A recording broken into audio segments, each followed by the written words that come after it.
কিনা জীবনে কোনোদিন সেটা আমাকে জানাতে পারেন। এই মুহূর্তে আমাদের সাথে দ্বিতীয় যে গেস্ট রয়েছে তার সাথে আমরা কথা বলবো। আসসালামু আলাইকুম। ওয়ালাইকুম আসসালাম। কি নাম আপনার? আমার নাম আরিফ শিকদার। আরিফ, কি করেন আপনি? আমি ব্যবসা করি। ব্যবসা করেন? ব্যবসায়ী। কোথা থেকে এসেছেন? মগবাজার থেকে। মগবাজার থেকে এসেছেন। আপনার কাছে আজকে আমরা কটা ঘটনা শুনবো? চারটা ঘটনা শুনবো। আমরা নন স্টপ আরিফ ভাইয়ের কাছ থেকে চারটা ঘটনা শুনবো, কোনো ব্রেক হবে না, শুধু ঘটনা হবে। শুনি। আমার প্রথম ঘটনাটা হচ্ছে আমার এক মগবাজারের আমবাগানের এক বড় ভাই পারভেজ আনাম, তার মুখ থেকে শোনা ঘটনা। এটা হচ্ছে বরিশালের বানারীপাড়ার ঘটনা। ওইখানে বরিশালে আগে খুব ধন্যাঢ্য একজন ব্যবসায়ী ছিল, মানে সে হচ্ছে খুব বড় একজন ব্যবসায়ী ছিল এবং সে সেলফোন ইউজ করত। সে দুইটা সেলফোন, প্রায় 4-5টা গ্রামের ভিতরে সে আর তার ভাই হচ্ছে দুইটা সেলফোন, আর সে একটা, তার ভাই একটা, দুজনে টোটাল দুইটা সেলফোন ইউজ করতো। তো হুট করে একদিন তার বড় ভাই হচ্ছে স্ট্রোক করে দুপুরের সময় মারা যায়। তখন হচ্ছে ওই মানুষদের খবর দিতে দিতে আস্তে আস্তে প্রায় মাগরিব হয়ে যায়।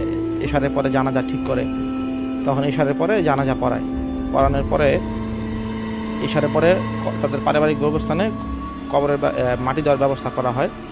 তখন হচ্ছে তার ওই ছোট ভাই হচ্ছে কবরস্থানে মাটি দেওয়ার সময় তার ভাইকে, কবরস্থানে সে নিজে মাটি দেওয়ার সময় তার ভাইকে ওইখানে সে মাটি নিজে লাশ নামায়া ওইখানে সে মাটি দেয়। তখন হচ্ছে মাটি দেওয়ার পরে সে উঠে যায়, ওখান থেকে ওঠার পরে সে পকেটে হাত দেওয়া দেখে যে তার সেলফোনটা ওইখানে নাই। তখন সে আন্দাজ করতে পারে যে তার ফোনটা হয়তো বা কবরের ভিতরেই পড়ে গেছে আর কি, কিন্তু এখানে অনেক মানুষজন থাকে বিদায় সে ওইরকম কিছু বলে না। তখন মানুষজন অনেক আয়সা পড়ে, সেও বাসায় চলে আসে, নর্মাল সবার মতোই বাসায় চলে আসার ভিতরে পরে সে হচ্ছে প্রায় 10টা 10:30টার সময় ওই তাদের কবরস্থানের পাশেই একটা মাদ্রাসা ছিল, মাদ্রাসায় হুজুর ছিল, ওই হুজুর আর কি বলে, ওই হুজুর ওইখানে আর কি জানাজা পড়েছিল। তারা বলে, হুজুর আমার যে মোবাইলটা ছিল ওইটা কবরস্থানের ভিতরে পড়ে গেছে, আমি শিওর আমার যে ভাই মারা গেছে তার ওই ফোন দিয়ে আমি ফোন দিয়েছিলাম, রিং হয় কিন্তু কেউ ধরে না, আমি ফোন দেওয়ার পরে রিং হইতেছে কিন্তু কেউ ধরতেছে না। তখন বলে, আপনি কি শিওর ওই কবরস্থানের ভিতরে পড়ছে? তখন সে বলে যে হ্যাঁ, আমি তো যখন কবরের ভিতর যখন নামবো তখনও আমি নামার আগে কথা বলছি ফোনে। কথা বলার পরে আমি কবরস্থান থেকে মাটির রেত দিয়ে যখন উঠছি, যখন আমরা চলে যাবো তখন দেখি আমার পকেট থেকে মোবাইলটা নাই, আমি শিওর যে ওইখানেই পড়ছে মোবাইলটা। তখন হচ্ছে এই হুজুর বলছে আরও 4-5 জন নিয়ে তখন ওই কবরস্থানের ওইখানে যায়। তো তারা অনুমান করে একদম মাথা বরাবর যেখানে আর কি ছোটো ভাই নাম ছিল, লাশের যেখানে ধরছিল আর কি, অনুমান করে সেখানে আর কি মাটি খুঁড়ার পরে একদম যেখানে মাথা বরাবরের খুঁড়তে দেখে মাথার বরাবরের একটু পাশেই মাটির স্তূপের ভিতরে মোবাইলটা পড়ে আছে।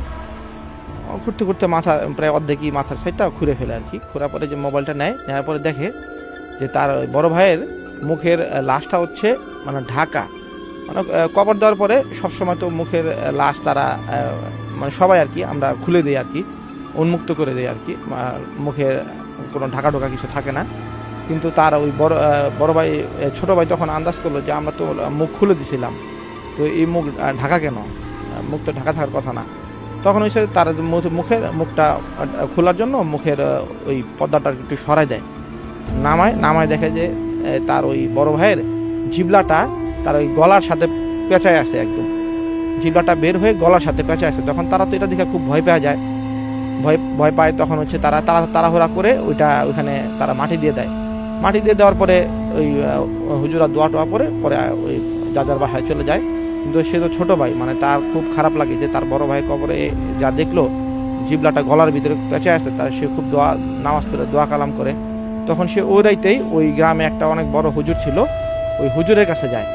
হুজুরের কাছে যাওয়ার পরে সে একজন বুজুর্গ আলেম মানুষ ওই গ্রামের, তার কাছে যাওয়ার পরে সে বলে যে হুজুর এরকম আমার বড় ভাইয়ের তো দেখি আমার মোবাইল হারিয়ে গেছিলো, ওখানে যখন দেখি মোবাইলটা যখন কবরের ভিতর থেকে উঠানোর পরে যে নর্মাল তো মানুষের হচ্ছে মুখ ঢাকা থাকে, মুখ খোলা রাখে, কবর দেওয়ার পরে মুখ খোলা রাখে, কিন্তু আমার ওই ভাইয়ের হলো মুখ ঢাকা ছিল। আমরা শিওর ছিলাম যে এটা আমরা একদম খুলে রাখছিলাম, কিন্তু যখন মোবাইলটা নেওয়ার সময় দেখি যে মুখ ঢাকা। মুখ যখন খুলতে গেছি দেখি তার জিবলাটা গলার সাথে পেঁচায় আছে। তখন সে বলল যে দেখো তোমার ভাই কি কখনো খোঁজখবর নিয়ে দেখো যে তোমার ভাই কি কোনো সুদের সাথে জড়িত আছিল কিনা, বা অন্য কারো হকটা কখনো মেরা খাইছে কিনা। তখন হচ্ছে তার ওই ভাই হচ্ছে তখন পরের দিন হচ্ছে ওই বড় ভাইয়ের ব্যাপারে ভালো মতো খোঁজখবর নেয়, যে আমার বড় ভাই যেখানে থাকতো ওইখানে ভালো মতো খোঁজখবর নেওয়ার পরে তখন জানতে পারে ওর বড় ভাইয়ের ফ্রেন্ড সাইকেল আরও যারা ছিল তাদের মুখে জানতে পারে যে ওর বড় ভাই হচ্ছে সুদের ব্যবসা করতো। সুদের ব্যবসা 5-6 মাসের জন্য সে সুদের টাকা আনতো, সুদের টাকাই না সে হচ্ছে বেশি টাকায় অন্য জায়গায় সুদে ইনভেস্ট করতো। তারপরে এরকম তার সুদ দিতে যে অনেকে নিঃস্ব হয়ে গেছে। তো এই এটা আইসা আবার সে এগুলো শোনার পরে সে আইসা আবার ওই যে হুজুরে বলে আর কি, আর ওই হুজুরে বলার পরে তো হুজুরে সাজেশন দেয় যে তোমরা তাহলে একটা কাজ করো, তোমরা তার জন্য নামাজ পড়া দোয়া করো, আল্লাহ চাইলে এটা মাপও করে দিতে পারে। আর যারা যারা তার কাছ থেকে টাকা পাবে বা যাদের তার দ্বারা সুদের কারণে ক্ষতি হয়েছে তোমরা পারলে তাদের ক্ষতিপূরণ দিয়ে তাদের কাছ থেকে মাপ চেয়ে নাও, আল্লাহ চাইলে মাপও করে দিতে পারে। তখন তাদের কিছু সম্পদ ছিল, তাদের ক্যাশও ছিল, ওগুলো দিয়ে তারা ওই তাদের কাছে মাপ টাপ চাই আসে এবং ওই বড় ভাই এই ছোটো ভাইও খুব মানে হুজুরের কাছ থেকে দোয়া টোয়া নেয় এবং নিজেও খুব অনুতপ্ত হয় আল্লাহর কাছে, এখন পর্যন্ত হচ্ছে তার জন্য দোয়া করে। এই ছিল আমার প্রথম ঘটনা। তো আমি হচ্ছে আমার দ্বিতীয় ঘটনায় চলে যাচ্ছি। আমার দ্বিতীয় ঘটনাটা হচ্ছে আমার মগবাজারের এক ফ্রেন্ড মাসুদ, ওর মুখে থেকে শোনা, মুনতাসির মাসুদ। তো ওরা হচ্ছে তখন হচ্ছে তেজগাঁও থাকতো আর কি। তেজগাঁও বলতে এখন যেটা হাতিরঝিলের একটা মানে দৃষ্টিনন্দন এরিয়া হয়েছে, এটা আগে তেজগাঁও বেগুনবাড়ি ছিল। এখানে আগে প্রতি বছরই অনেক আগুন লাগতো, আর ওদের বাড়ি ছিল এখানে তেজগাঁও বেগুনবাড়ি বস্তিতে। তো ওই বস্তিতে হচ্ছে ওদের 4টা রুম ছিল, মানে উঠানের মতো আর কি। প্রথমে হচ্ছে ওদের উঠানের ভিতরে হচ্ছে রান্নাঘর, আর তারপরে হচ্ছে টিন সেট বাড়ি, তারপরে হচ্ছে ওয়াশরুম। আর ওয়াশরুমের এখানে অনেক গাছগাছালি ছিল আর কি। তো ওর মা হচ্ছে একদিন ইলিশ মাছ ভাজছে আর কি, ইলিশ মাছ রান্না করে ইলিশ মাছের ডিমটা মুখে দিতে দিতে মানে ঘর থেকে কাপড় নিয়ে চুল ছাড়া অবস্থায় ইলিশ মাছের ডিমটা খেতে খেতে সে গোসল করতে গেছে ওয়াশরুমে। রান্নাঘর থেকে ইলিশ মাছের ডিম নিয়ে খেতে খেতে ওয়াশরুমে গেছে গোসল করতে গেছে মতোই সে মানে গুংরাইতেছে আর কি, এরকম গুংরাইতেছে, মানে আমার ফ্রেন্ডের মুখ থেকে শোনা এরকম সে গুংরাইতেছে। হঠাৎ করে আমার এই ফ্রেন্ড আর ফ্রেন্ডের বোন আর কি, বড় বোন আন্দাজ করতে পারে যে ভিতরে তো মা গেছে ওই করতে গোসল করতে, মা এরকম গুংরায় কেন। তো ও আমার বন্ধু আর ওর বোন গেছে আর কি, যে বাইরে থেকে জিজ্ঞেস করতেছে আম্মা কি হয়েছে তোমার, কি হয়েছে, তুমি এরকম গুংরাইতেছো কেন। পরে ওইরকম আবার সে এরকম গুংরাইতেছে, মানে জোরে জোরে অনেক জোরে জোরে গুংরাইতেছে।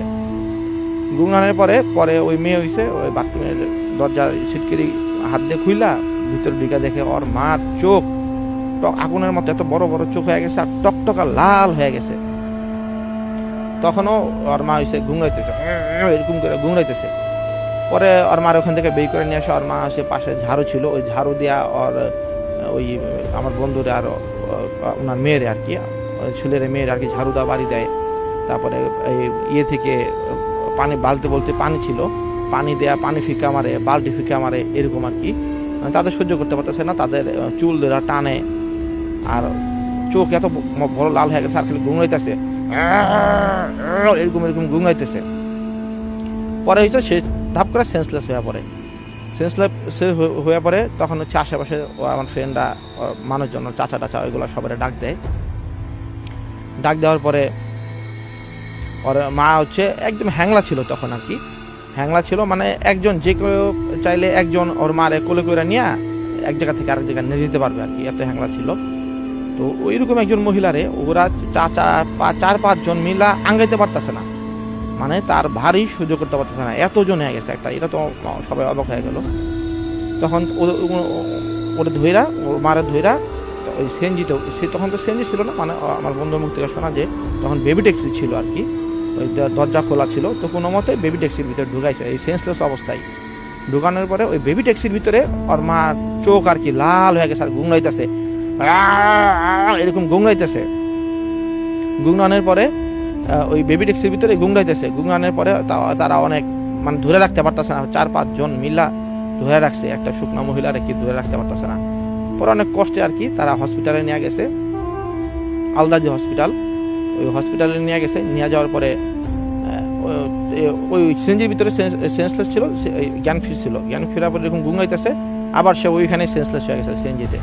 পরে হসপিটালে নিয়ে গেছে, হসপিটালে নিয়ে যাওয়ার পরে এরকম হসপিটালে এরকম করে গুঙাইতেছে, গুঙানোর পরে ডাক্তার গুঙানোর পরে ওইখানে আবার সেন্সলেস হয়ে যায়। তখন ডাক্তার বলে যে কী হয়েছে ওনার, পরে বলে যে উনি গোসল করতে গিয়ে হুট করে সেন্সলেস হয়ে গেছে, এরপরে একটু এরকম যে মানসিক রোগীর মতো হয়ে গেছে হুট করে। তখন ডক্টর কি করে, ডক্টর হয়েছে তারে ওই ঘুমের ইঞ্জেকশন দেয়। ই করার পরে ওই ডক্টর এখন তখন ইটি করার পরে আবার সেন্স ফেরার পরে আবার পাগলামি করতেছে, ওইরকম পাগলামি করতেছে দেখে ঘুমের ইঞ্জেকশন দেয়, কিন্তু তার হয় না, মানে মার মনে তো ঘুমের ইঞ্জেকশন দিতে ঘুম হয়ে যায়, কিন্তু তার ঘুম হয় না। তার হচ্ছে চোখ এত বড় বড় টকটকা লাল হয়ে গেছে, আর খালি গুংড়াইতেছে। তখন হয়েছে এই ডক্টরে বলছে আবার সেন্সলেস হয়ে গেছে। তখন ডক্টর বলছে যে তার কি হইলো এরকম হুট করে, সে তো কোনো স্ট্রোক করে নাই বা কোনো সমস্যা হয় নাই, তাহলে হুট করে এরকম মানসিক সমস্যা তো হইতে পারে না। তখন দেখে তার চোখগুলা লাল টকটক হয়ে গেছে, আর এরকম করে মানে গুংড়াইতেছে, খালি জোরে জোরে অনেক জোরে জোরে গুঙাইতেছে। তো ডাক্তার তখন আন্দাজ করতে পারছে যে এটা তো তাদের চিকিৎসার ভিতরে না। তখন তারা সাজেস্ট করলো যে আপনার অন্য কোথাও দেখান, এটা আসলে আমরা কিছু করতে পারবো না, এটা হয়তো বা ওনার খারাপ কিছু ওনার উপরে আসর করছে, এটা আমরা কিছু করতে পারবো না। তখন হয়েছে আমার ফ্রেন্ডের চাচা হয়েছে আপনার ওই যে ওখান থেকে তারা বাসায় নেওয়া যায়, অনেক কষ্ট করে বাসায় নেওয়া যাওয়ার পরে মিরপুর শাহালিতে, মিরপুর মাজারের ওইখানে, মিরপুর শাহালি মাজারের ওইখানে তোতামিয়া নামে এক অনেক বড় ফকির ছিল। ওই তোতামিয়ার কাছে যায় আর কি, ওরা আমার নিয়ে যাওয়ার পরে আমার ওইরকম গাড়িতে করে নিয়ে যায়, কিন্তু তোতামিয়ার কাছে আর মা যাইতে চায় না, এরকম পাস্তাপাস্তি করে সবার সাথে। আর চোখ ভয়ঙ্কর লাল টকটকা হয়ে গেছে, মানে চোখের দিকে তাকালে যে কেউ ভয় পাওয়া যাবে এরকম আর কি। তখন হচ্ছে আমার এই ফ্রেন্ডের চাচারা কি করে, ওই চোখে মানে চোখ দেখলে যে কেউ ভয় পাওয়া যাবে, চোখের ভিতরে লাল আছে একটা রুমাল পেঁচায়া গাড়িতে করে নিয়ে যায়। নিয়ে যাওয়ার পরে যখন ওই যে তোতামিয়া হুজুরের কাছে নিয়ে যাওয়ার পরে ওই তোতামিয়া হুজুর বলে যে ওরে খারাপ কিছু ধরছে, ওরে এখানে রাখেন আপনারা, আর 2-3 জনে ধরে রাখেন। তখন ওই তোতামিয়া হুজুরে কি করছে, ওই লাল মাটি, সেই সব লাল মাটি তারা বলছে আর কি যে ওইরকম ক্যানিগঞ্জের ওইখান থেকে, ওই ক্যানিগঞ্জের ওই দক্ষিণ পাড় থেকে ওইখানে গেলে দেখবেন লাল মাটির ছোট একটা টিলা আছে, ওইখান থেকে আপনার যত দ্রুত পারেন লাল মাটি নিয়ে আসেন। তখন হয়েছে ওর আমার বন্ধুর আব্বা কি করছে, ওই ক্যানিগঞ্জের ওইখান থেকে গিয়া বলছে আবার যে ওইখানে ক্যানিগঞ্জের ওই দক্ষিণ পাড়ের ওইখানে আপনার লাল মাটির একটা টিলা দেখবেন, হ্যাঁ টিলা দেখবেন, ওই টিলার ওইখান থেকে এই কোয়েল গাছতলা এমন এলাকায় একটা লাল মাটির টিলা দেখবেন। ওই টিলার ওইখান থেকে আপনি এক খামছে মাটি নেবেন এক নিঃশ্বাসে, হ্যাঁ এক নিঃশ্বাসে যতটুকু নিতে পারেন নিয়াত, আপনি যত তাড়াতাড়ি পারেন আইসা পড়বেন। তো আমার বন্ধুর বাবু এরকম রুম খুঁজতে ওইখানে গিয়া ক্যানিগঞ্জের এক জায়গায় গিয়া, জায়গার নাম না বললাম, ওইখানে গিয়া আপনার এক খামচিত হয়েছে, সে হয়েছে মাটি নিয়ে আসা ওই তোতামিয়া হুজুরের কাছে দেয়। তখন ওই তোতামিয়া হুজুর হয়েছে ওই মাটিটা পইরা জাস্ট তার কপালে এরকম সিঁদুরের মতো লাগাই দেয়। তখন সে নর্মাল মানুষের মতন হয়ে যায়, মানে নর্মাল। তখন তার সেন্স ফিরে আসে, যে তখন বলে যে কি হয়েছিল আমার, হ্যাঁ তখন তারা ধইরা বাসায় নিয়ে যায়। যাওয়ার পর তোতামিয়া হুজুরে তখন বলে, তোতামিয়া হুজুরও আর কি জিন্দা তদবির করতো আর কি। তখন তোতামিয়া হুজুরে বলে যে ওই আপনাদের যে বাসা ছিল, ওই বাসার ওইখানে গোসল গাছের বাসার ওইখানে যে গোসলখানার ওইখানে যে 2-3টা গাছ আছে, জবা ফুলের গাছ, ওইখানে একটা হিন্দু জিন থাকে, হিন্দু মেয়ে জিন থাকে, সে হচ্ছে বোবা, সে হচ্ছে কথা বলতে পারে না। সে তো এরকম এখন বলছে যে যখন এরকম আবার পাগলামি করবে, এই সিঁদুরটা এই মাটিটা, এই লাল মাটিটা তার কপালে হয়েছে সিঁদুরের মতো করে লাগাই দিবেন, তারপর দেখবেন যে আস্তে আস্তে ভালো হয়ে যাবে। তো এরকমই আবার হুট করে 2 দিন পরে উঠে এরকম সিঁদুরের মতো লাগাই দেয়। তো মোটামুটি সে সেন্সলেস হয়ে যায়, সেন্সলেস হয়ে আবার ফিরে আসে আর কি, সুস্থ হয়ে যায়। আবার 3-4 দিন পরে এরকম উঠে আবার এরকম সুস্থ হয়ে যায়। কিন্তু এমনি কয়দিন আর কি পরে তারা আবার যায় আর কি, তোতামিয়া হুজুরের কাছে নিয়ে যাওয়ার পরে বলে যে হুজুর ঠিক আছে, যে মাটি লাগালে তো সিঁদুরের মতো লাগালে ঠিক হয়ে যায়, কিন্তু এটার পার্মানেন্ট সলিউশনটা কি, মানে এটা তো এরকম আমরা বইয়াই নিয়ে দিতেছি, এখন এটার তো পার্মানেন্ট কোনো সলিউশন হইতেছে না, এটা পার্মানেন্ট সলিউশন কিভাবে বের করা যায়। তখন ওই হুজুরে আবার বলে যে এই তোমরা এমন জায়গায় যাও, ওইখানে গেলে ওখান থেকে একটা পিতলের কলসি কিনে আনবা, কিন্তু ওই লোক যে দাম বলে ওই দাম দেয় কিনে আনবা, এক দামের কলসি কিনে আনবা, মানে কোনো দামাদামি করবা না। ওই লোক প্রথমে যে দাম বলবে ওই দাম দেয় কিনে আনবা, কোনো দামাদামি করবা না। তারপর এমন জায়গায় যাও, ওইখানে হচ্ছে তোমার লাল শাড়ি পাইবা, ওইখানে গিয়া এক দাম দিয়া ওই লাল শাড়ি কিনে নিয়ে আসবা, কোনো দামাদামি করবা না। তারপরেও বলে যে এই সদর ঘাটের উত্তর পাশের ওই ঘাটের ওইখান থেকে এই ওই ওই একটা যে পিতলের কলসি আছে, ওই পিতলের কলসি দিয়া এক নিঃশ্বাসে যতটুকু পানি নেওয়া যায় অতটুকু পানি নিয়ে আইসা পড়বা। তো ওইরকম তারা এরকম পানি কলসি আর হচ্ছে ওই লাল শাড়ি নিয়ে আসে, আর লাল চুড়ি এরকম দামাদামি বলছে যে দামাদামি করবা না, এরকম লাল চুড়ি নিয়ে আসো এই জায়গা থেকে, কিন্তু যে দাম বলবে ওই দামটা নিয়ে আসবে না, কোনো দামাদামি করবা না।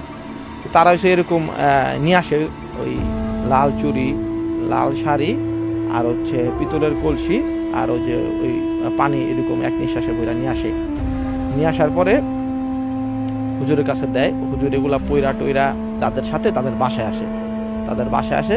ওই যে জবা ফুলের গাছটা ছিল, ওই জবা ফুলের গাছের ওইখানে ওই লাল শাড়ি, চুড়ি আর হচ্ছে ওই পুরাটা রাউন্ড কইরা ওই যে কলসের ভিতরে যে পানি ছিল, পানিগুলা পড়ায় গাছে পানি পড়ায়া ওরা কি করছে, আগুন দা জ্বালাই দিছে। ওই জ্বালাই দেওয়ার পরে আর কোনো সমস্যা হয় নাই, এবং ওই পুরা ঘর আর কি পানি দা ছিটায় ই করে দিছে, দোয়া টোয়া পয়রা বন্ধ করে দিছে। আর বলছে যদি ফিউচার এখন আর সমস্যা হবে না, সে এখানে তারা পুরাই ফেলছি, তারপরে যদি কোনো ফিউচারে সমস্যা হয় তাহলে এই পানিটা তোমরা রেখা দিবা, এই কলসটা থাক তোমাদের কাছে, এই পানি ছিটাইলে সে সাথে সাথে জ্বলে যাবে আর কি। এই ছিল আমার দ্বিতীয় ঘটনা। তো আমি এখন আমার তৃতীয় ঘটনায় চলে যাব। আমার তৃতীয় ঘটনাটা হচ্ছে বরিশালের ঘটনা।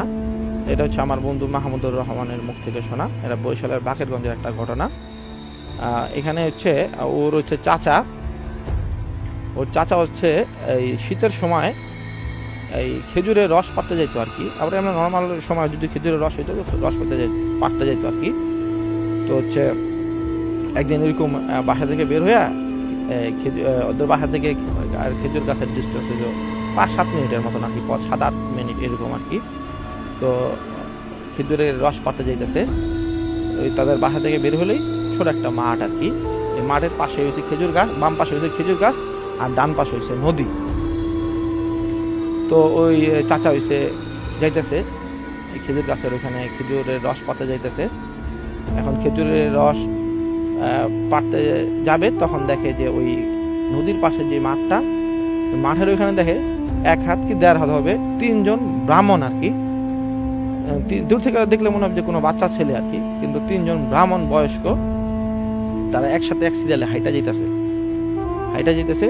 তো তার থেকে তাদের ডিস্টেন্স হবে কত, 20, 25, 30, 30 হাত এরকম ডিস্টেন্স হতে পারে।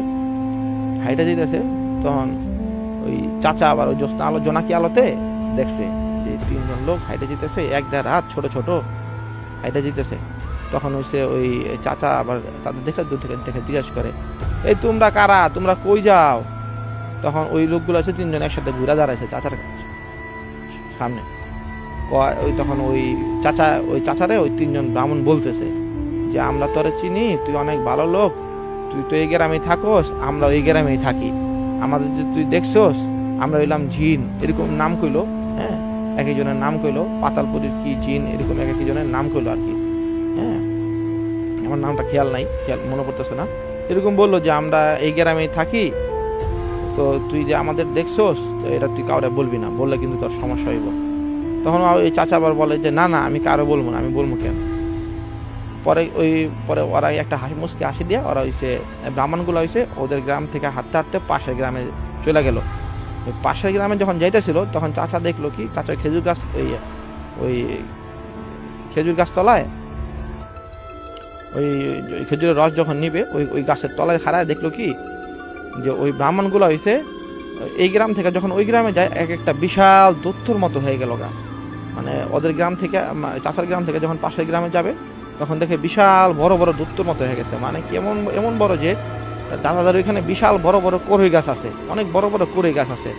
মানে ওই কড়ই গাছ হচ্ছে তাদের মাজার একটু নিচে পড়ে আর কি, তাদের মাজার নিচে হচ্ছে কড়ই গাছ পড়ে। এত বড় বড় দৈত্যর মতন 3 জন হয়ে গেল আর কি। তো যাইতে যাইতে তারা ভ্যানিশ হয়ে গেছে আর কি, এরকম আর কি।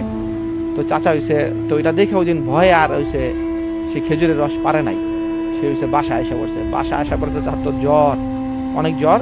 তো সে হইছে তার ওই চাচিরা আর কি বলে দেয় যে এরকম আমি তো এরকম এরকম দেখছি 3 জন ব্রাহ্মণ এই গ্রাম থেকে ওই গ্রামে যাওয়ার পরে দেখি এক 3 জনে অনেক বড় হয়ে গেছে, আবার তাদের সাথে আমি কথাও কইছি, দত্তর মতো হয়ে গেছে, আবার তাদের সাথে আমি কথাও কইছি, তারা আবার এটা বলতেও না করছে। পরে আবার চাচি বলছে যে ঠিক আছে তুমি আমার কাছে বলছো, আর কার কাছে বললো না এটা। এখন হয়েছে চাচা হয়েছে 2 দিন পরে সুস্থ হয়েছে, সুস্থ হওয়ার পরে আবার এরকম সে ওই খেজুর গাছের এখানে খেজুরের রস আনতে যাবে আর কি, খেজুরের রস আনতে যাবে।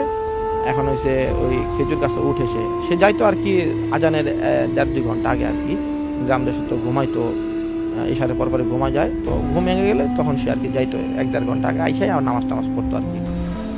তো যাইতো, যাওয়ার পরে তো গেছে আর কি চাচা হয়েছে তার 2-3 দিন পরেই সুস্থ হওয়ার পরে আবার গেছে খেজুর গাছের এখানে খেজুরের রস পাড়তে। তো চাচা হয়েছে খেজুর গাছের উপরে উঠে আর কি, উপরে উঠার চাচা খেজুরের রস পাড়তাছে, করতেছে, কালেক্ট করতেছে।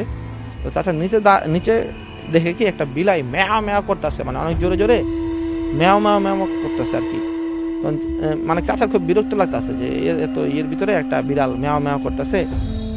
তো চাচা আবার কি করছে, হুস হুস হুস এরকম করতেছে। তো চাচার মাথা মানে ও খুব বিরক্ত করতেছে, আবার গাছের একটু উপরে 2-3 হাত উপরে উঠে যায়, মানে ভাইয়া ভাইয়া, তো চাচারা খুব বিরক্ত করতেছে। তখন চাচা কি করছে, হুস হুস এরকম করতেছে। তোর মাথার যে চাচার গামছা ছিল, গামছা ভিক্ষা মারছে যেন জায়গা কিন্তু যায় না। তো তার দিকে ওই বিড়ালটা তখন নিচ থেকে তার দিকে তাকায় ম্যাও ম্যাও ম্যাও ম্যাও করতেছে। তখন চাচা হচ্ছে নিচে নামছে, নিচে নামে বিরক্ত হয়ে ওই চাচার হাতে যেই কাঁচি ছিল, মানে মেজাজ খারাপ কইরা তখন ম্যাও ম্যাও ওলা বিলাই আর কি, বড় একটা ওলা বিলাই ম্যাও ম্যাও করতেছে। চাচার হাতে যে কাঁচি ছিল, চাচা কি করছে, এই কাঁচি দেওয়া হয়েছে ওলা বিলাই রে এমনি কোপ মারছে, কিন্তু কোপ লাগে না। চাচা ওই ওলা বিলাই এরকম কোপ মারছে কিন্তু কোপ লাগে না, কোপ লাগে না। ওলা বিলাই হয়েছে আবার দেখে যে পাশে, চাচার তো মেজাজ গরম, কিন্তু কোপ লাগে না কেন? চাচা এরকম কোপ দিচ্ছে সরে যায় পাশে জায়গা, কিন্তু ওটা ভয়ে চলে যায় না, আবার কোপ মারে দেখে পাশে জায়গা। তখন দেখে সেম ওলা বিলাই 3টা হয়ে গেছে গা, মানে ওই যে ওলা বিলাইটা ছিল ওই সাইজের ওলা বিলাই 3টা হয়ে গেছে। ওই 3টা ওলা বিলাই থেকে তারা ওই যে আবার ওই ব্রাহ্মণের 3টা ব্রাহ্মণের রূপ নিল আর কি, রূপ নিল। চাচা তো এগুলো দেখে ভয়ে খুব দৌড় দিছে, খুব ভয় পেয়ে অনেক জোরে দৌড় দিছে, দৌড় দিয়ে তাড়াতাড়ি সে বাসায় এসে ধাপাস হয়ে পড়ে গেছে দরজার সামনে। পরে দেখে দাঁত লাগিয়া গেছে, সেতলি বেড়ে গেছে। তখন চাচারে তার চাচি বলে যে কি হয়েছে আপনার, কি হয়েছে? তখন তো সেন্সলেস হয়ে গেছে। তখন ওই পানি টানি দেওয়ার পরে তখন চাচারা বলে কি হয়েছে আপনার কি হইলো হুট করে? পরে চাচা পরে জ্ঞান ফেরার পরে বলছে যে এরকম ওই আমি তো খেজুরের রস পাড়তেছিলাম, একটা বিলাই খুব ঝামেলা করতেছিল, ম্যাও ম্যাও করতেছিল, ডিস্টার্ব করতেছিল। আমি হচ্ছে বিলাইটা নাইমা কাছি দাও কোপ দিয়েছি, কিন্তু কোপ লাগে না। পরে একটা বিলাই হচ্ছে 3টা বিলাই, ওলা বিলাই, একটা ওলা বিলাই 3টা ওলা বিলাই হয়ে গেল। পরে 3টা ওলা বিলাই থেকে আবার ওই যে ওই ব্রাহ্মণের রূপ নিয়ে ব্রাহ্মণ হয়ে গেছে গা। তখন এটা শোনার পরে চাচিও খুব ভয় পায়। এখন ওরা কার কাছে বলতে পারতেছে না, যে ওদের আবার বলতে মানা করছে যে কাউরে বলতে না। এখন চাচি বলে যে দোয়া কালাম পড়ো, চাচি রসুন টসুন, তারপরে আদা, এই রসুন টসুন, তারপরে যে পানি টানা পইরা মেসে কাটি দেয়, এগুলো খাইতে দেয়। তার 2-3 দিন পরে আবার চাচা একটু জ্বর টর ছিল, সুস্থ হয়ে যায়। সুস্থ হয়ে যাওয়ার পরে চাচা হয়েছে আবার সে 3-4 দিন পরে আবার যায় ওই খেজুর গাছের রস কালেক্ট করতে যায়। চাচা এমনিতে খুব সাহসী ছিল, আবার খেজুর গাছের রস হচ্ছে সে কালেক্ট করতে যায়। যখন সে আবার খেজুর গাছের রস কালেক্ট করতে যাবে, রস কালেক্ট করার জন্য উপরে উঠার সময় দেখে তার পাশের বাড়ির যে আরেকজন লোক, মানে তার বাড়ির পাশে হয়েছে আরেকজন লোক আর কি। ওই লোক আর কি দেখে, ওই লোকের সে দেখে তার নিচে দাঁড়ায়, সে ডাকতেছে, হ্যাঁ, যে এই সে ওই লোক হয়েছে তারা চিল্লাইতেছে নিচে দাঁড়ায়, যে গালাগালি করতেছে যে তুই আমার গাছের রস পাড়তাছিস কে? কিন্তু এটা আসলে চাচার গাছই, কিন্তু চাচার প্রতিবেশী চাচার নিচে থেকে গালাগালি করতেছে, যে মানে খুব খারাপ ভাষা গালাগালি করতেছে যে তুই আমার গাছের রস পাড়তাছিস কেন? এটা তো আমার গাছ, তোর নামে বিচার বসামো। তো চাচা কি করছে, এটা আর কি খুব মাইন্ডে নিয়ে চাচা খুব বিরক্ত হয়ে সেন্স হারাই ফেলছে। চাচাও গালাগালি করতেছে, চাচা এক পর্যায়ে গালাগালি করার পরে চাচা জিততে আর কি নিচে নেমে আসে। ওই লোক বলে যে তুই নিচে নাম, তারপরে তোরা দেখাই দিয়েছি যে এটা কার গাছ। চাচা বলে যে তোর গাছ তো আরো 2-3 সারি পরে থেকে, এটা তোর গাছ হয় কেন? 3টা গাছ তারপরে থেকে হলো তোর গাছ, এখান থেকে হলো আমার গাছ শুরু। তখন হয়েছে চাচা আরে উড়াদুরা গালাগালি করতেছে, চাচাও মানে ওরা দুটা গালাগালি করতেছে, চাচা এসে মেজাজ মেজাজ হারে, চাচা হয়েছে খুব যুদ্ধে নিচে নাইমা আসে, নিচে নাইমা এসে তার ঘুষি মারে।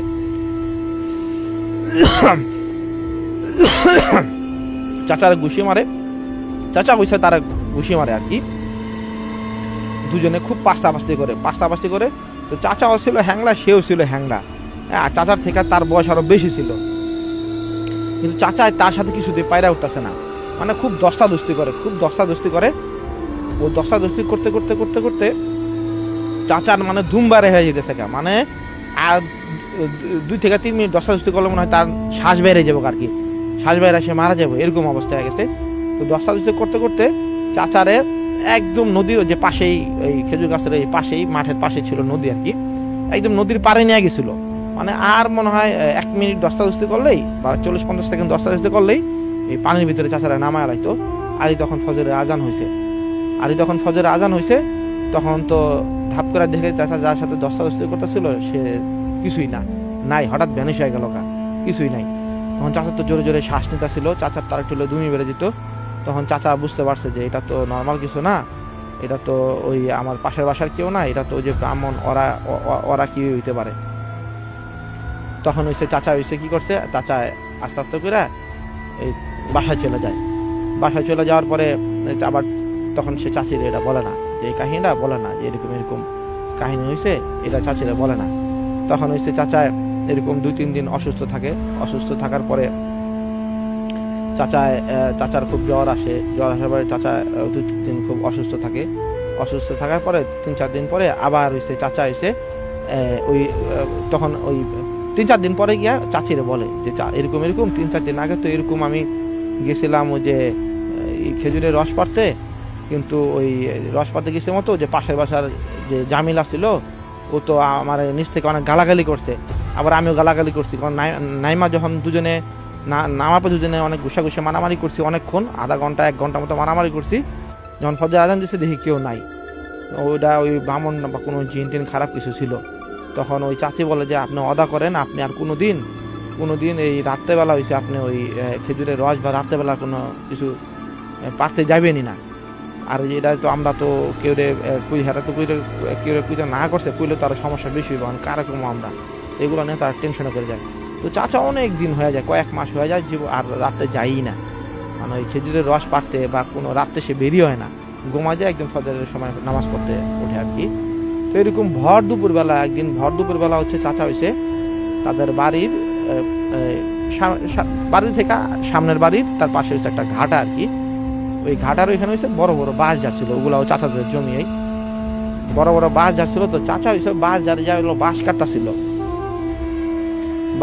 বাঁশ কাটতাছিল, চাচা ওই মাচা বানাইবো আর কি, গরুর ঘরের জন্য বাঁশ টাস কাটতাছিল, নতুন গরুর ঘর বানাইবো। তো বাঁশ কাটতেছিল, তখন আবার দেখে ওই যে জামিল দুপুরবেলা আসছে, তার দুপুরবেলা আইসা ওই জামিলের রূপ ধরে দুপুরবেলা আসছে, যে আইসা বাজারের নিচে বৈশা ওই চাচার সাথে গালাগালি করতেছে, চাচারে যে তুই আমার বাঁশ কাটতেছিস কেন, এটা তো আমার বাঁশ। চাচা তো ওই আগের কথা মনে নাই, চাচা আবার বলতেছে যে এটা তোর বাঁশ হয় কেমনে, এটা তো তোর হয় কেমনে, তোর বাঁশ তো ওই দেখা যায় এখান থেকে, ওটা হলো তোর বাঁশ, এটা তোর হয় কেমনে, তোর লগে না এর আগে আমার বনাবনি হয়েছিল যে ওই বাঁশ যার তুই নিবি, আর এখান থেকে মাপার পরে এটি আমি নিবো, মানে এরকম একটা ইয়া দিয়া তারা দ্বন্দ্ব লাগাই দিছে আর কি, ঝগড়া লাগাই দিছে। তখন এক পর্যায়ে কি করে চাচা খুব রাগান্বিত হয়ে যায়, চাচার যে বাঁশের তার যেটা বাঁশ চাষ ছিল আর কি, বাঁশ কাটতা ছিল, ওইটা ফিক্কা মারে, কিন্তু ওইটা তার গায়ে না লাগে, পাশে যায় একটা কলা গাছের গায়ে লাগে, তা কলা গাছের গায়ে লাগে আর কি। আর ওই পাশের বাসার যে জামিল কি করছে, নিচ থেকে তারে এখানে হাত দেয় জোরে একটা ঘুষি মারে, মানে চাচা কিন্তু বাঁশ ঝাড়ের উপরে আর ওই জামিল ছিল নিচে আর কি, ওই জামিলই নিচ থেকে তার একটা ঘুষি মারে, ওই বাঁশ ঝাড়ের উপরেই নিচ থেকে হাত দিয়ে একটা ঘুষি মারে। সে তো অনেক রাগ হয়ে গেছিল, তার এত সেন্স কাজ করতেছিল না, সে ঘুষি খাইয়া নিচে ঠাস হয়ে পড়ে গেছে, পড়ে যায়, হাতে পায়ে অনেক ব্যথা পাইছে, নাক দেওয়া টল করে রক্ত পড়তেছে। তো সে আবার গেছে তার সে জামা খুইলা নাকে মুখে পেঁচায় বাসায় গেছে। বাসায় যাওয়ার পরে সবাই বলেছে এরকম জামিল আমার ঘুষি মারছে, জামিল ঘুষি মারার পরে ওই নাই ওরে দেখতেছিলাম, ওই ঘুষি মেরে আমার পলাইছে, এটার বিচার করতে হইব, আমার নাক দা রক্ত পড়তেছে। তখন চাচারে ট্রিটমেন্ট করে, তারপরে জামিলের পরিবারও আইসে, আসার পরে কয় জামিল তো 2 দিন ধরে ঢাকা, গেছে, পরশুদিন ঢাকা গেছে, 2 দিন ধরে ঢাকা, আরো 2 দিন পরে আইব, জামিল আপনি কই থেকে পান? তখন তো চাচাই বুঝছে যে এরা তো জামিল না, এটা তো ওই যে ওখানকার কিছু একটা তারা ক্ষতি করার জন্য তার পিছিয়ে এখনো ছাড়ে নাই। তখন হচ্ছে তারা আর কোনো কিছু না ই করে তারা হয়েছে ওই একটা হুজুরের কাছে যায়। ওইখানে একজন আলম মানুষ ছিল, ওই হুজুরের কাছে যায়। হুজুরে যাওয়ার পরে পুরো বিস্তারিত ঘটনাটা বলে। তো হুজুর হচ্ছে তাদের ওই বাড়িটা পুরাটা, ওই এরিয়া পুরাটা বন্ধ করে দেয়, আর হচ্ছে তাদের একটা তাবিজ দেয়। তাবিজ দেওয়ার পরে এখন পর্যন্ত আল্লাহর রহমতে এরপরে আর কোনো সমস্যা হয় নাই, এরপরে সুস্থ হয়ে গেছে আর কি। এই ছিল আমার তৃতীয় ঘটনা। তো আমি আমার শেষ ঘটনায় চলে যাব আর কি, আমার 4 নম্বর এবং শেষ ঘটনায় চলে যাব। এটা হচ্ছে আমার ফ্রেন্ড মুনতাসির মাসুদ, ওর মুখ থেকে শোনা ঘটনা। এটা হচ্ছে ও হচ্ছে নতুন বিয়ে করে আর কি, ওর বাড়ি হচ্ছে নোয়াখালী। নতুন বিয়ে করার পরে প্রথমবার ও শ্বশুর বাড়ি যায়। প্রথমবার শ্বশুর বাড়ি যাওয়ার পরে ওর শ্বশুরেরাও শ্বশুর বাড়ি বর্ণনাটা একটু দেই। আর শ্বশুর বাড়িটার পাশে ছিল ইয়া গাছ, কি বলো এটারে, ওই চালতা গাছ। চালতা গাছের পাশে ছিল আবার সুপারি বাগান। আর শ্বশুরদের সুপারি বাগান আছে, আর ওই পাশে আবার খালি একটা মাঠ আছে আর কি, ছেলেটেলারা বিকালবেলা খেলাধুলা করে। তো আমার বন্ধু নতুন শ্বশুর বাড়ি হিসাবে প্রথমবার গেছে শ্বশুর বাড়িতে যাওয়ার পরে ও আবার খেলাধুলার খুব পাগল আর কি। ও বাচ্চা পোলাপানের সাথে বিকালবেলা খেলতেছিল আর কি, বাচ্চা পোলাপান বড়রা সবাই মিলে বিকালে খেলাধুলা করতেছিল আর কি, ক্রিকেট খেলতেছিল। তো ক্রিকেট খেলছে, ও আবার শট মারছে, বল যায় পড়ছে হয়েছে ওই সুপারি বাগানে। মাগরিবের আগে দিয়ে এরকম হয়ে গেছে আর কি, আজান দিবে এরকম, হয়তো আর 2-3 মিনিট পরে আজান দিবে এরকম। তো পিচিরা গেছে যে পোলাপান, তো ওরা তো 15-16 বছর, 12-14-15 বছর, ওরা তো বল টল খুঁজে এরকম পায় না, অন্ধকারও হয়ে গেছে অনেকটা। তখন আমার বন্ধু গেছে বল খুঁজতে যখন গেছে, ও দেখে সুপারি বাগানের নিচে বলের ও যায় বল পাইছে, দেখে সাদা বল তো এক বাচ্চার ওইখানে, ও সুপারি বাগানের নিচে একটা বাচ্চা বসে রয়েছে, বাচ্চার পাশে হয়েছে বল। তো ও মনে করছে যে ওইখানে যে বাচ্চারা খেলাধুলা করতেছিল ওদের কি হবে হয়তো। তখন হয়েছে ওই কি করছে, ওই বাচ্চারা বলতেছে এই বলটা দাও তো ভাইয়া, বলটা দাও তো বাবা, বলটা দাও তো। তখন হয়েছে ওই বাচ্চারা কি করছে, ধাপ করে ওর দিকে যখন তাকাইছে, দেখে বাচ্চার চোখ কি টকবকে লাল টকটকে হয়ে রয়েছে। তখন তো খুব ভয় পাওয়া যায়। আর বাচ্চারা কি করছে, ওরা দেখাই লাভদা ওই সুপারি গাছের আগায় উঠে গেছে। তখন ও তো খুব ভয় পেয়ে গেছে। তো ও গেছে নতুন শ্বশুর বাড়ি, ওইটা কাউরে বলেও না, মানুষ তো আশাশি করে না কি মনে করে, কাউরে কিছু বলে না। তো ও হইছে আবার রাত্রেবেলা ওর একটা বাসায় ঘুমাইতে দিছে আর কি। আর যে বাসায় ঘুমাইতে দিছে ওই বাসা ছিল একটা নতুন ঘর বানাইছে আর কি, ওই জামাইয়ের জন্য আর কি, মেহমান আসলে বস্তু দিবে। তো এরকম হয়েছে, ওই নতুন ঘর বানাইছে, ওই ঘরের জানলার পাশে ছিল আবার রোড আর কি, ওই ঘরে ওরা আর বলে থাকতে দিছে। তো রাত্রেবেলা স্বপ্ন, যখন ঘুমাইছে রাত্রেবেলা 2-4টার দিকে স্বপ্ন দেখে ওই রাস্তা দিয়ে হাইটে যেতেছে। তারপরে 4-5 জন বাচ্চা হয়েছে ওই রাস্তা দিয়া, কয়েকজন মহিলা হয়েছে, স্বপ্ন দেখতেছে কয়েকজন মহিলা হয়েছে, ওই বাচ্চাদের হয়েছে ছোট ছোট বাচ্চাদের হাত ধরে ওই রাস্তা দিয়ে হাঁটতে তারা হয়েছে সুপারি গাছের ওই দিকটা যাইতেছে, সে স্বপ্ন দেখতেছে আর কি, সুপারি গাছের ওই দিকটা যাইতেছে। তখন হয়েছে আমার বন্ধু দেখে, এরকম স্বপ্ন দেখে আর কি। তো আমার বন্ধু দেখে, তো আমার বন্ধুর ওয়াইফ যে 3-4 দিন পরে ও এরকম স্বপ্ন দেখে যে এরকম হয়েছে 3-4 জন মহিলা হয়েছে, একটা বাচ্চা, 3-4 জনের সবার হাতে একটা করে বাচ্চা, তারা হয়েছে ওইখান দিয়ে হয়েছে যাইতেছে ওই রাস্তার পাশ দিয়া, দেখে স্বপ্ন, ওই আমার ফ্রেন্ডের ওয়াইফের সেম স্বপ্ন দেখে যে রাস্তার পাশ দিয়া যাইতেছে, তারা হয়েছে হাঁটতে ওই সুপারি বাগানের দিকে চলে যাইতেছে। তো এরকম তারা কেউ কাউরে বলে না। তো এরকম আমার বন্ধুর বউরও বলে না, বন্ধুর বউ ওই আমার ফ্রেন্ডও বলে না আর কি বিষয়টা। তো আমার ফ্রেন্ড হয়েছে আবার চলে আসে এখানে, ঢাকা চলে আসার পরে অনেকদিন পরে যা বলে যে এরকম তোমাদের বাড়িতে গেছিলাম, যেহেতু এরকম স্বপ্ন দেখলাম যে একটা কয়েকজন মহিলা দেখি যে বাচ্চা হাতে করে নিয়ে ওই সুপারি বাগানের দিকে যাইতেছে, রোড দিয়ে হাঁটতে। তখন ওর ওয়াইফ বলে আমিও তো সেম স্বপ্নই দেখছি। পরে বলে কি বলো, সেম স্বপ্ন এটা দেখতে পারে, এটা কি সম্ভব নাকি? পরে ওর ওয়াইফ বলে যেটা কেউ দেখাইতেও পারে, এখন তো বলতে পারি না ঘটনা। পরে এক পর্যায়ে ওর ওয়াইফ হয়েছে প্রেগনেন্ট হয়। প্রেগনেন্ট হওয়ার পরে এখন ওর হচ্ছে ইচ্ছা হয়েছে, ওর ওয়াইফের ইচ্ছা বা বাবা বাড়ির ইচ্ছা হয়েছে প্রেগনেন্টটা যেন ওনার বাচ্চা প্রসব করলে যেন ওনার ওই দেশের বাড়িতে হয় আর কি, নোয়াখালী। তখন শ্বশুর বাড়িতে যায়।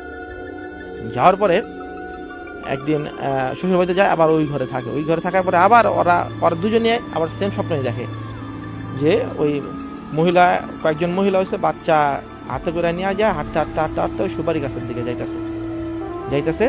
আবার আমার ফ্রেন্ড আর একটা স্বপ্ন দেখে যে ওই আর শ্বশুর আব্বা হয়েছে ওই রাস্তা দিয়ে হাঁটতেছে, স্বপ্ন দেখে এরকম হাঁটতেছে হাঁটতে ওই একটা পিচ্চিরে হাঁটতে হাঁটতে একটা পিচ্চিরে নিয়ে ওই সুপারি গাছের উপরে উঠে গেছে, মানে এরকম স্বপ্ন দেখতেছে।